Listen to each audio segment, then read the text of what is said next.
Good morning and welcome to Kunsang Pile Trolling, and today we're so happy to present to you another teaching by Jetsunma, Ahkon, Lhamo. These teachings I just find so wonderful, and I hope you do too.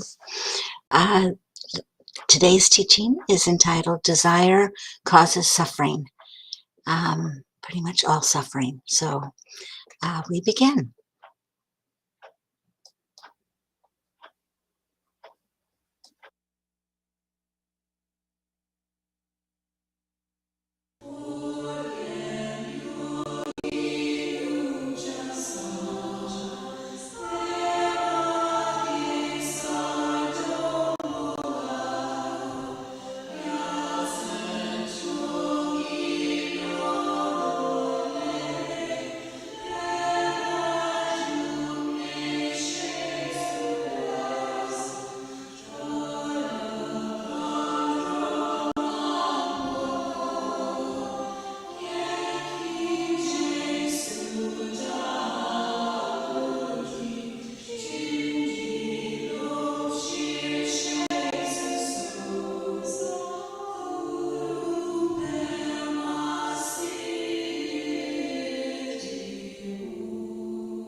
Let's begin by remembering what the Buddha taught.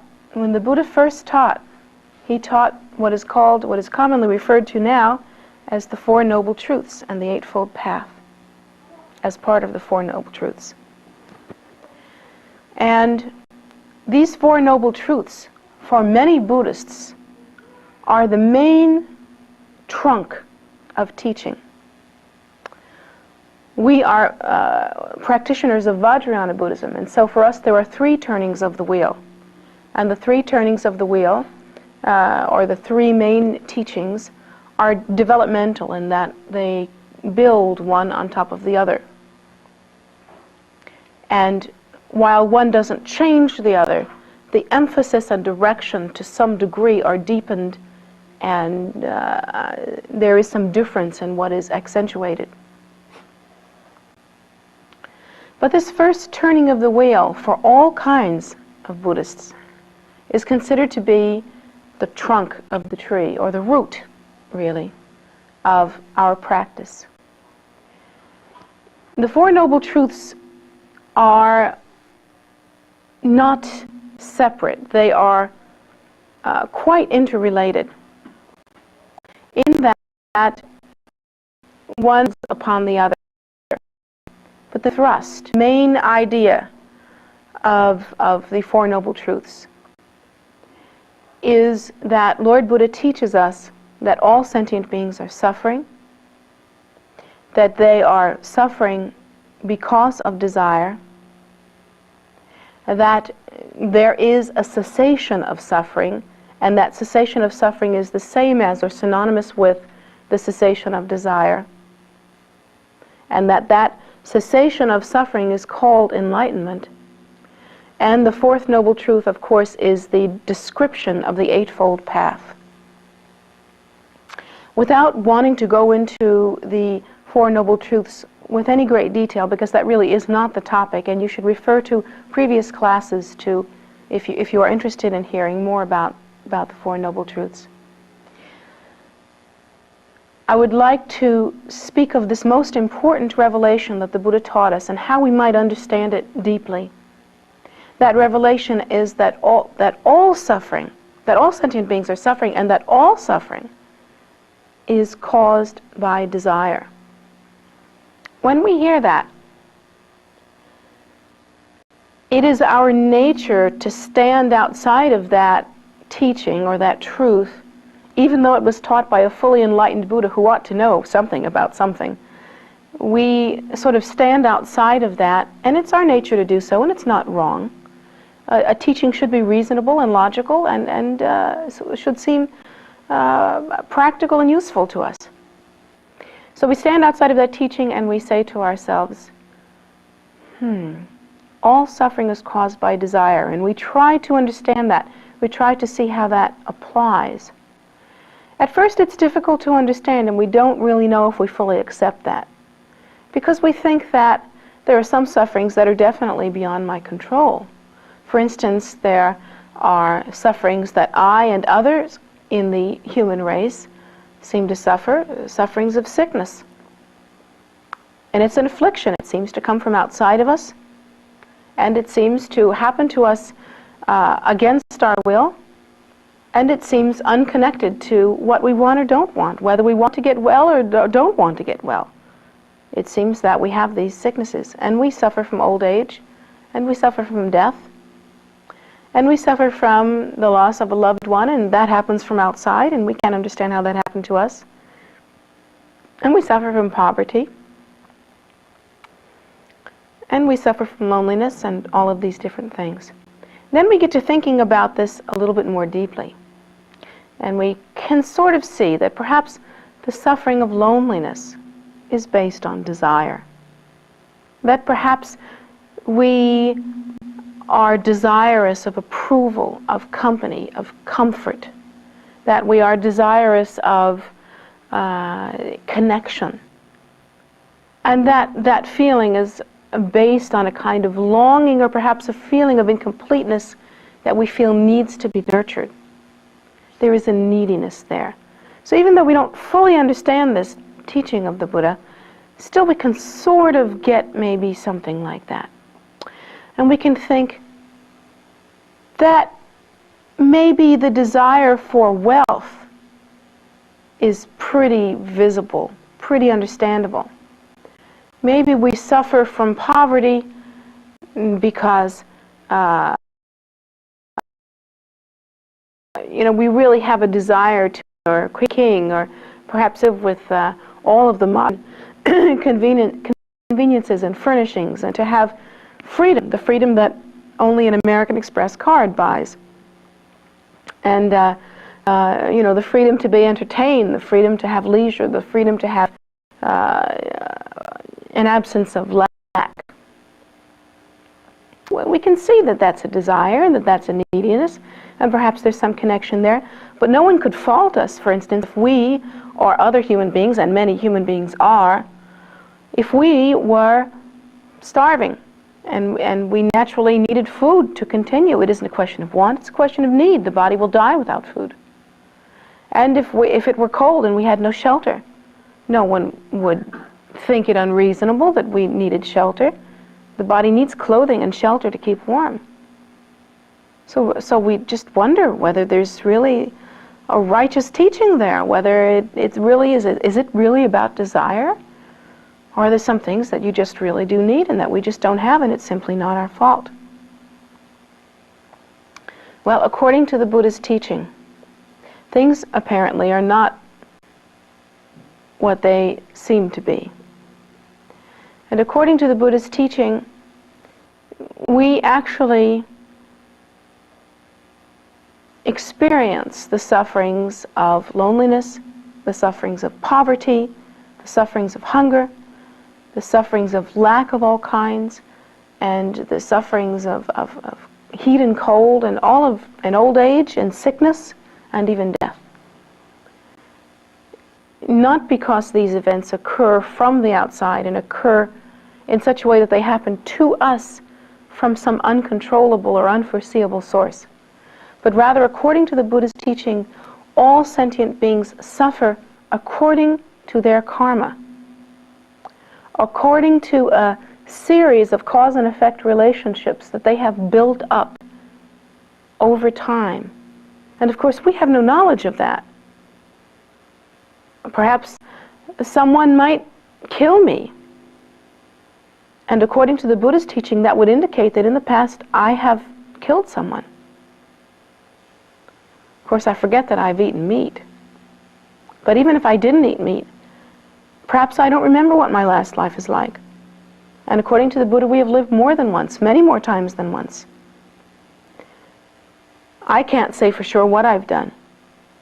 The Buddha teaches us that we can tell exactly what we've done, or exactly like what the quality of our life was like in the past, and what actions we began by studying our minds, our natures, our habitual tendencies particularly, and our lives at this time.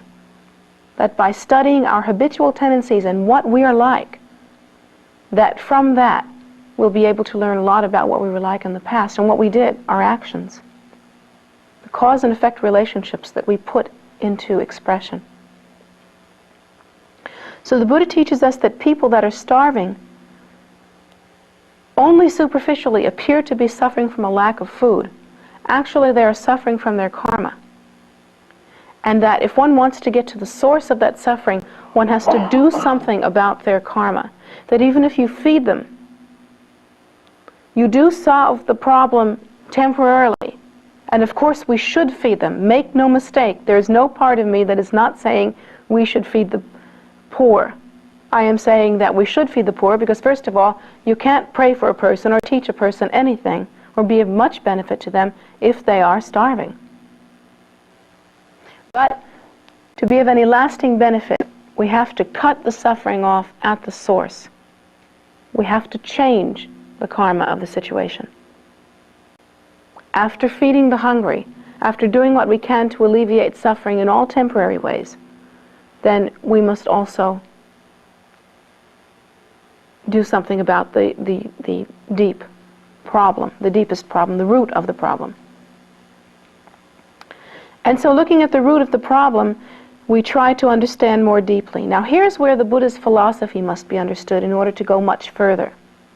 Because once you uncover desire as the culprit, desire is very hard to understand. If you simply run around trying to force yourself not to feel desire or to quell desire within you, if you simply try to not do anything that will bring about cause and effect relationships, it's like you're trying to apply a Band-Aid to an ulcer. Underneath the thing just festers. And there really is no cure. In fact, it may get worse. That's the nature of the beast. We tend to fester a lot when we apply superficial bandages. So we have to begin to try to understand ourselves. And the Buddha taught a very extensive psychology. He taught a psychology that really doesn't match with the psychology that we learn about in our textbooks today. Well, it has some similarities. There are some structures which are quite similar. And yet there are many things that are quite different in that today's psychology describes a person that began at the time of birth and ends at the time of death. An ego structure that has at the outside 100 years to its name. It describes a series of cause and effects that are, according to the Buddha's view, extremely limited and insufficient. The Buddhist psychology, however, goes much further than that. It does not depict a superficial neuroses and isolate it and try to deal with it. For instance, if one were to examine today's psychology, we would think that many of our problems occurred because of the programming that our parents gave us. The Buddha doesn't address that at all, simply because, according to the Buddha's teaching, that's a very superficial psychology. That, in fact, the ego structure we see within ourselves and within other sentient beings does not begin at the time of birth or even at conception, but in fact began at a time unnameable, what the Buddha calls time out of mind, has its roots in antiquity that we simply cannot even comprehend, and has, by the time conception occurs, amazingly profound and ingrained habitual tendencies that are so worked in, so profound, that the ego spontaneously, and I say that tongue-in-cheek, begins to develop in a recognizable, common, ordinary way. And everyone seems to do it in the same way. Begins to develop by showing evidence of its self-awareness. Begins to develop in such a way that self-definition occurs and continues throughout the course of one's life. And the Buddha says that the roots of that actually begin in the deeply ingrained habitual tendency of recognizing self-nature as being inherently real. Now, how does desire fit into all of this? According to the Buddha's teaching, since time out of mind, we have considered the notion of self. Having considered the notion of self from the moment that consideration took place, once the very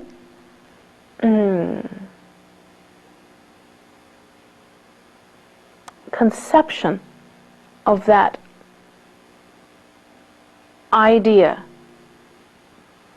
began to grow or incubate itself, began to develop itself, from that very moment of assumption, there began a process that cannot be separated from the idea of self, and that is the process of definition. You cannot have an idea or an assumption of self without defining self. It is impossible. Try it. Don't take my word for it. Try it. Try having an idea of self without defining self. You can't do it, of course. You can't have any idea, any conceptualization, without defining it. And the continuum of self, obviously, here we are, has been continuing for some time, at least we know, from the time of birth. And according to the Buddhist teaching, that continuum has continued since time out of mind. While the continuum continues, the definition process has to continue, has to keep going, because that is actually what the continuum is made out of. It is only an idea. According to the Buddhist teaching, the experience of self-nature, the assumption of self as being inherently real, is only an idea.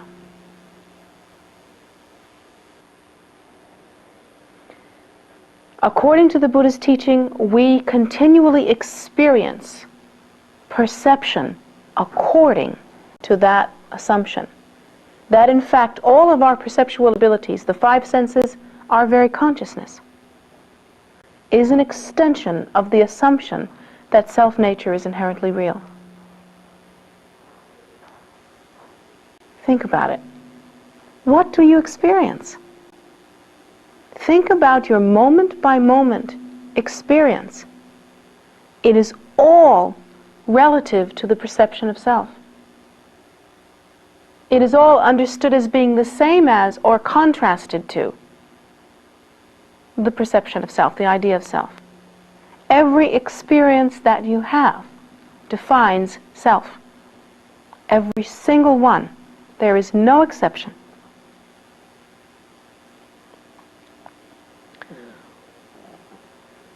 According to the Buddha, one must maintain the definition of self in order for self to exist. And according to the Buddha, we now are in a position of having assumed self to the degree that we cling to the idea of self, thinking that self-nature is our true nature. And it is in fact all that we have ever known. Clinging then begins. This clinging brings about the cause and effect relationships that are associated with desire. Very hard to understand in the beginning. It takes a lot of thinking. I hope that you are willing to really consider this. I don't want you to take my word for it. In fact, it's not my word. This is what the Buddha taught. But I don't even want you to just take it on blind faith. I hope that you will think about it. As Buddhists, we are encouraged to think and think and think and contemplate. We use the technique of contemplation in order to refute the idea of self and see whether we come to the same conclusions as the Buddha came to. And we do that as an antidote also, because the idea of self is automatically assumed in every perception, in every thought, in every experience. I hope that you will try that. Now, we wonder about this desire thing, though, and how this works in. I can see, for instance, that I run into trouble when I'm too needy. You can see that, can't you? You don't need me to tell you that. Haven't you noticed that when you run around feeling extremely needy and you really want a lot of things, that your mind is upset because perhaps you can't have everything you want? You learned that when you were a kid and you managed to hold yourself back from jumping up and down on Christmas morning or whatever. You learn to calm yourself, to be more adult about things. But as an adult, we have also learned that when we are really needy, when we are really letting our emotions get away with us, we tend to suffer more. That we tend to have a bit more of a hard time.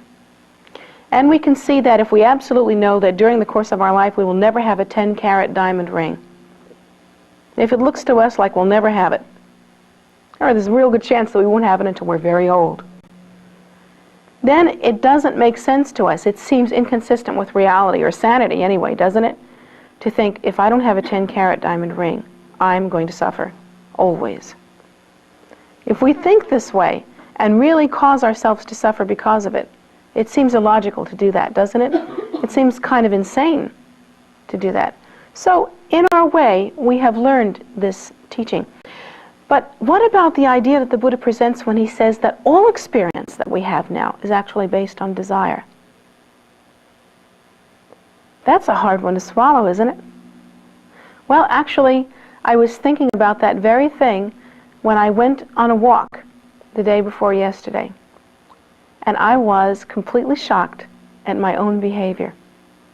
I learned a lot, and I believe that I perhaps can offer this to you and find it to be, and I hope that you find it to be useful. I was going for a walk, and it was at the C&O Canal. Very beautiful there. The leaves are just starting to change. The air had that rare quality in Washington. It wasn't humid, it was cool, it was crisp. It had rained recently, so that the canal, the water was nice and high. The sky was very blue, hardly any clouds. It smelled good. Pawpaw trees had dropped their fruit, and so the air smelled very fruity. And I was feeling pretty good. So I was really enjoying myself. I was walking and thinking and enjoying myself and having an altogether good time.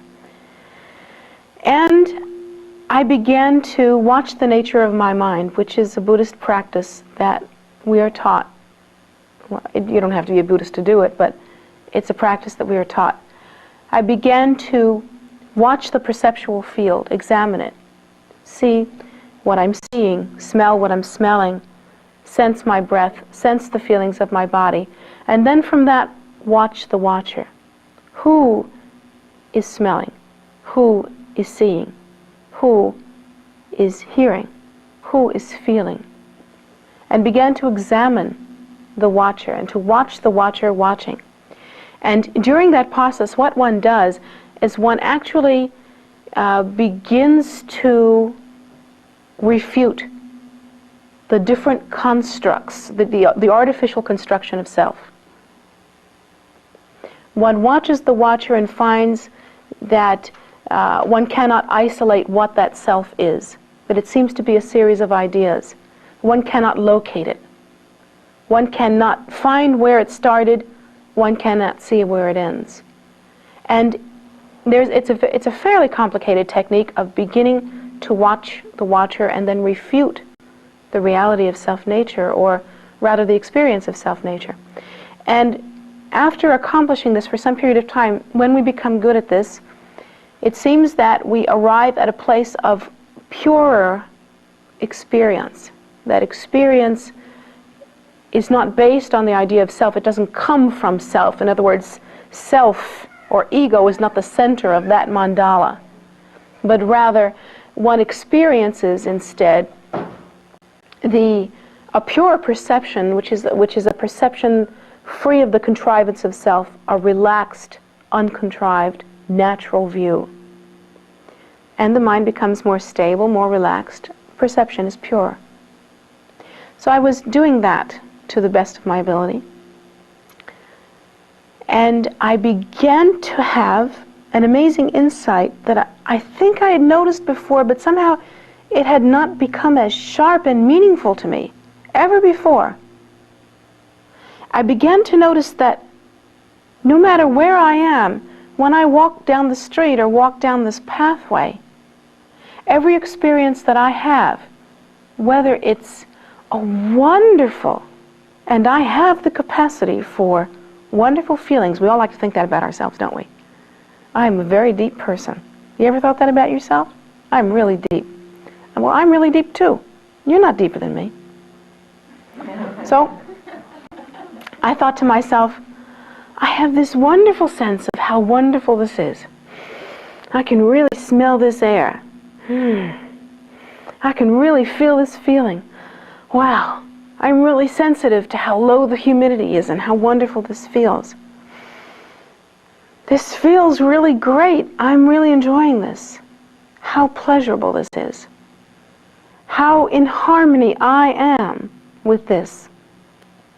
How much like me this clarity is. Do you recognize any of that? Is that or is that not what we do when we walk down the street? If you don't think that's what you do, then maybe you haven't looked close enough, because that is human nature. I find that when we look at the sky and it's blue, we cling to the blue. We like the blue. We accept the blue. The blue is about us. It affects us, and that's what it does for us. When we smell the air, we cling to the smell of air. And isn't there a back door to that thought, that perception of the nice air? Don't we also think, I hate it when it's humid? Don't we also think, I don't like it when things stink? Isn't there a back door to that? When we sense the clarity of autumn air, don't we also think, yeah, but I hate Washington in the summertime when it's heavy and humid? Or don't we also think, yeah, but I like winter better? When you really examine these thoughts, you'll find that at the basis, at the core, at the root of every single perception we have is desire. It's clinging. It's the cement that sticks the whole thing together. Every perception that we have, every single degree of consciousness and perception that we have is cemented with desire. And according to the Buddha, that ego clinging is actually the basis for all suffering. According to the Buddha, it begins a series of cause and effects. The phenomena of attraction and repulsion begins a series of cause and effects that are the basis for suffering of all kinds. Of course, it seems pretty bland. Is that the word I'm looking for? It seems pretty harmless to think if you like the air or not, and whether you like this kind of air or that kind of air. But that longing, that clinging, that phenomena of attraction and repulsion doesn't seem to stop there, because the definition of self continues in those subtle and also in much grosser ways. If it's there, it's there. It's simply there. And if all of our experience has at its root, at its basis, that phenomena of ego clinging, of grasping, according to one's ego, that how much more so are the denser and grosser events of our lives, completely ruled and influenced by clinging, by desire. And so I thought to myself, what do you do with this? It's insidious. I'm trying to be honest with you. I see it in myself. It is insidious. How do you see a blue sky without grasping it? How do you smell clean air without clinging to it? How do you have any kind of experience without defining the self? I'd like to have a clean experience. I'd like to have a clean experience. Listen to it. It's everywhere. So I started to think about the different practices that we do as Buddhists, how they could be applied. The very meditation that I was doing is good because refuting that process puts a space in it. It isn't so knee-jerk. It isn't so automatic. You put a kind of a chink in the system, you know? It's like throwing a monkey wrench into it. That moment of spaciousness can begin a process that leads to supreme liberation. Just that awareness of how we think can begin a process that is precious to us. So I did that for a while. Then I thought to myself, what to do here? And I thought, well, you know, in our very basic preliminary practice, we are taught to do several different practices, 5 different practices. And one of the practices that we do is called mandala offering, in which you actually do a very complicated visualization of the world being transformed into a mandala of offering, into a jeweled mandala, and that jeweled mandala is then offered to the Buddhas and Bodhisattvas. And it has a very profound meaning, not only a superficial meaning, but also a very profound meaning, in which one understands all of one's perception to be that mandala. And one offers that. And so I thought to myself, that's the ticket, you know. That very basic practice is that very profound yet basic practice.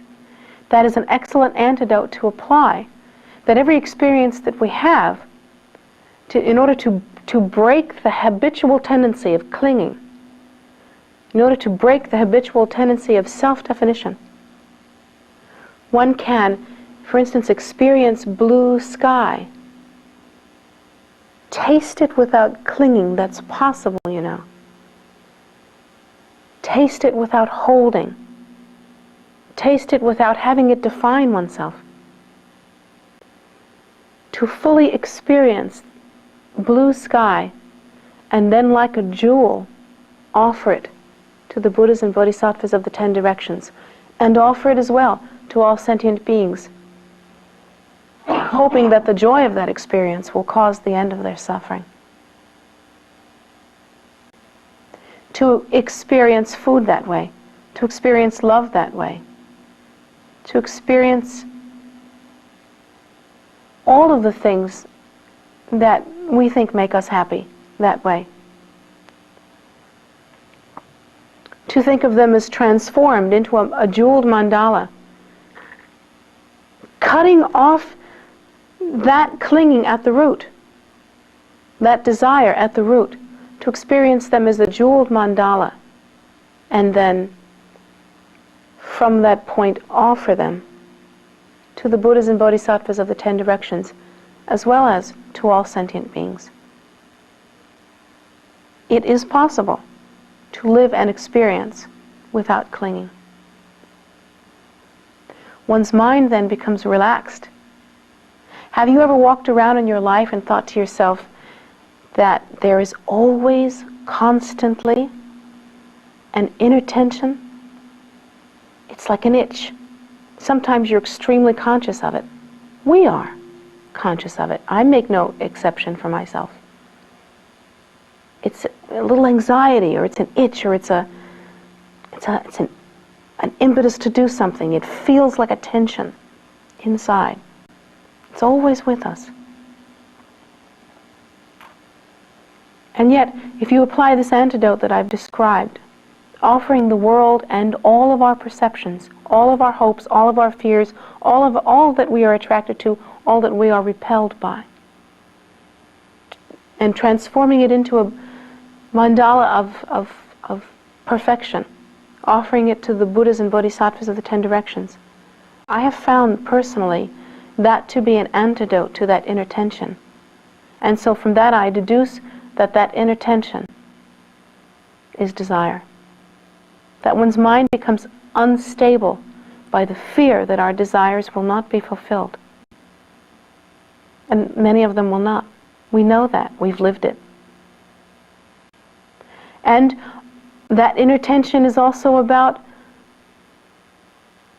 another kind of fear. Because some of our desires are fulfilled. And then we fear what will happen to us if they are impermanent, if they end. And so we fear to lose what we have. And we will always lose what we have. It is not possible not to lose what you have. All life experience is impermanent. So this desire, though we all have it, though it's part of us, though it's so foundationally ours, so completely symptomatic of our species and of all sentient beings, there is an antidote. One can apply the antidote. It doesn't have to be accepted dumbly as though we were ox. In order to be motivated to do so, we have to understand something about our psychology. That we have lived with this for a very long time. That it is a deeply ingrained habitual tendency. We have to be willing to accept that. And we have to discover for ourselves, in accordance with the Buddha's teachings, that that desire may in fact be, as the Buddha taught, the cause for all suffering. I have found that to be true. Not because I'm such a faithful Buddhist.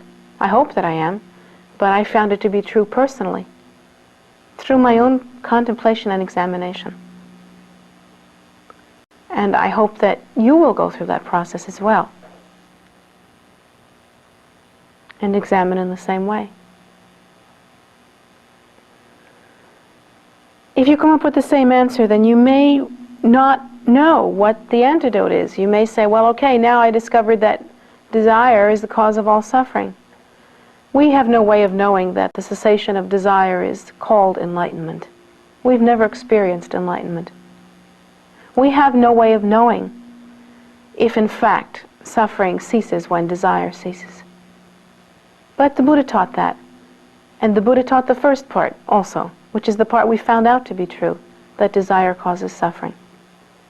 So I think it's safe, since he did attain the state beyond suffering, to assume that he knew what he was talking about, and to assume that this is the antidote. So I hope that you will try it.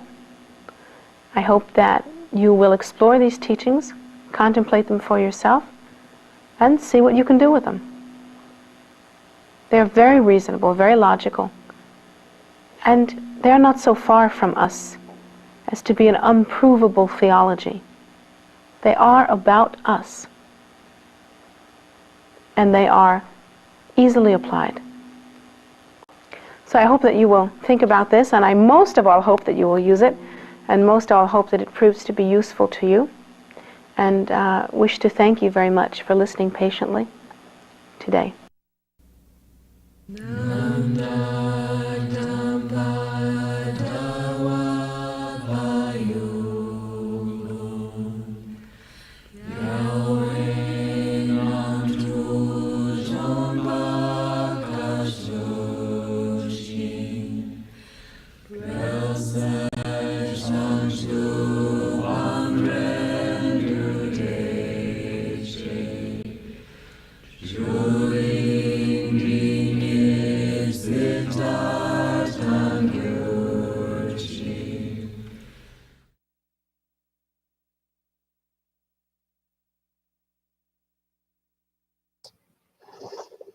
Thank you so much for joining with us today and for just tuning into YouTube and enjoying the teaching by Jetsunma. Let's see, letting you know what else we have to offer. We do offer these teachings twice a week on Wednesday evenings at 7:30 and Sunday mornings at 11 a.m. And those happen every week unless there's another practice that happens to hit on that day, because our practices are on a lunar calendar and the days change. Um, so sometimes that happens, but most of the time it's here. And then you can also tune in if at any time and look at past teachings. We're working on getting them a little better organized there on YouTube. So stay tuned. In addition, meditations are offered Saturdays and Sundays at 10 a.m. by one of our nuns. And it's a great time to come and meditate. We offer, in addition, Medicine Buddha every day at 7 p.m. on Facebook Live. It's a short practice in English that Jetsunma condensed for this time, where there's been a lot of sickness with the pandemic and everything, and a lot of death and a lot of just grief, with the whole medical situation. Plus, we're all getting old. So it's a great practice to do and put in people that you would like prayers for, or, yourself or your family or anyone that you know, and know that you're joined by other people and that those prayers are being magnified. So daily we offer also a food offering ceremony called a soak. That practice is done on Zoom, and you can find all of these practices on our website, tara.org. I've put the link in chat, and you can find that on the pages, on the Maryland events calendar page there. And if you're looking at the website, it's under Meditate, Pray, Study. It's the first thing on the drop down. So you can go on that calendar, just click on the event, and it'll pop up with the information about the event and a link to download the practice, and also a link to join. So you have everything that you need to get started, and we'll help walk you through it if you've never done it before. Let's see, what else? For right now, the longer practices that we do are done at 7:30 when they occur. Guru Rinpoche Day is once a month, and so is Yumka. Rigs and Dupa is the practice we do on Guru Rinpoche Day, Yumka on Dakini Day. The next Rigs and Dupa practice is next Thursday, November 3rd at 7:30. So you're welcome to join us for that as well. It's a longer Vajrayana practice, so, strap in and have fun. In any case, so all of that being said, we invite you to, if you're in the neighborhood, to visit us in Maryland, or Arizona if you're in that neighborhood. At the stupa. The stupa is open dawn to dusk, as is all the parks on the outside here in Maryland, open dawn to dusk. And we welcome you to join us. It's beautiful. There are many, many, many places to pray and to meditate. We do not have the inside open yet. We will let you know as soon as we do. But there's many places for you, and we have greeters. Hopefully we have people you can talk to make your prayer requests and to just have an experience of peace and calm, in whatever way you experience that. But there's many places to do that, as well as the animals and so forth. So we invite you to that.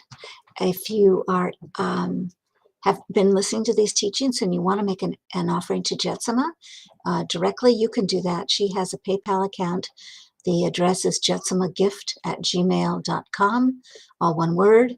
It's in the chat, so you don't have to kind of listen to me and try to figure out what I just said. jetsunmagift@gmail.com. And so that's there. You can do that. And we hope to see you soon.